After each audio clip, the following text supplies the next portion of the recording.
என்ன நினச்சிட்டாங்க, இப்போ நான் அங்கேருந்து பல்லாவரத்துலேருந்து வந்துட்டு நான் இங்கே ஒரு கொஞ்ச நாள் இருந்துட்டு சரி கொஞ்ச நாள் ஈவினிங் மேலே அப்படி கிளம்பி போவேன்.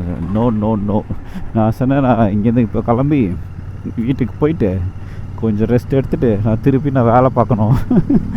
நான் தான் லேட்டாக வரேன் அப்படின்னு நினச்சாக்கா கிளம்பும் போது அப்படி தான் நிறைய பேர் காலையிலே கிளம்பியிருப்பாங்க.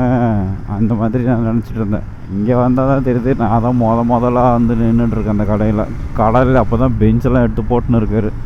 நமக்கு தெரியாத ஒரு விஷயத்த, நம்மளை சுற்றி நடக்காத ஒரு விஷயத்த நம்ம டக்குன்னு பண்ணும்போது தான் அதில் என்ன நடக்குது ஏது நடக்குது அப்படின்றது தெரிய வருது. இப்போ நான் யோசிச்சுட்டு இருந்தேன், நான் மட்டும் தான் வண்டி வீடியோவில் பார்க்குறவங்களாம் நேரில் பார்க்க முடியாது அப்படின்னு பார்த்தாக்கா இந்த மாதிரி ஸ்பாட்டில் வரும்போது தான் தெரியுது இந்த மாதிரி ட்ராவல் பண்ணுறவங்களாம் இருக்காங்க இல்லையா. ஸோ அவங்களாம் என்ன பண்ணுறாங்க, எப்படி திங்க் பண்ணுறாங்க, என்னென்ன கியர்ஸ் யூஸ் பண்ணுறாங்க அப்படின்னு பார்த்தா தான் தெரியுது நம்மளாம் ஒன்றுமே இல்லை அப்படின்ட்டு.